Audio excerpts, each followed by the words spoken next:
एक समय की बात है। एक गांव में एक मूर्तिकार रहता था।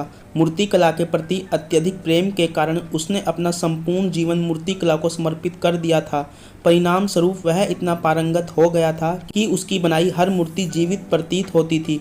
उसकी बनाई मूर्तियों को देखने वाला हर कोई व्यक्ति उसकी कला की प्रशंसा करता था।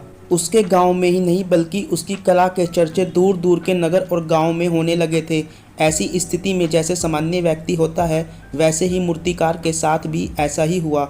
उसके भीतर अहंकार की भावना जागृत हो गई। वह स्वयं को सर्वश्रेष्ठ मूर्तिकार मानने लगा। उम्र बढ़ने के साथ जब उसका अंत समय निकट आने लगा तो वह मृत्यु से बचने की युक्ति सोचने लगा। वह किसी भी तरह स्वयं को यमदूत की दृष्टि से बचाना चाहता था ताकि वह उसके प्राण न हर सके।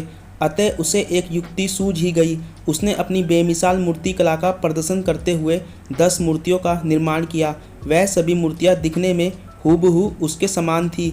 निर्मित होने के पश्चात सभी मूर्तियां इतनी जीवित प्रतीत होने लगी थी कि मूर्तियों और मूर्तिकार में कोई अंतर नहीं रह गया था। मूर्तिकार उन मूर्तियों के मध्य जाकर बैठ गया। युक्ति अनुसार यमदूत का उसे इन मूर्तियों के मध्य पहचान पाना असंभव था। उसकी युक्ति कारगर भी सिद्ध हुई। जब यमदूत उसके प्राण हरने आया तो 11 एक जैसी मूर्तियों को देख चकित रह गया। वह उन मूर्तियों में अंतर कर पाने में असमर्थ था, किंतु उसे ज्ञात था कि इन्हीं मूर्तियों के मध्य मूर्तिकार छिपा बैठा है। मूर्तिकार के प्राण हरने के लिए उसकी पहचान आवश्यक थी। उसके प्राण न हर पाने का अर्थ था प्रकृति के नियम के विरुद्ध जाना। प्रकृति के नियम के अनुसार मूर्तिकार का अंत समय आ चुका था।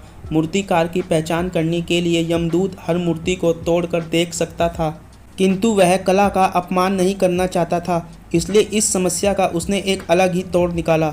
उसे मूर्तिकार के अहंकार का बोध था, अतः उसके अहंकार पर चोट करते हुए वह बोला, वास्तव में सब मूर्तियाँ कलात्मकता और सौंदर्य का अद्भुत संगम है, किंतु मूर्तिकार एक त्रुटि कर बैठा है। यदि वो मेरे सम्मुख होता तो मैं उसे उस त्रुटि से अवगत करा पाता।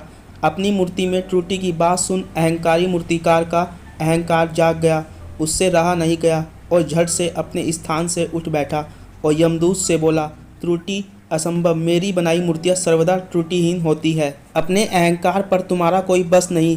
यमदूत मूर्तिकार के प्राण निकालकर यमलोक वापस चला गया। अहंकार विनाश का कारण है, इसलिए अहंकार को कभी भी खुद पर हावी नहीं होने देना चाहिए।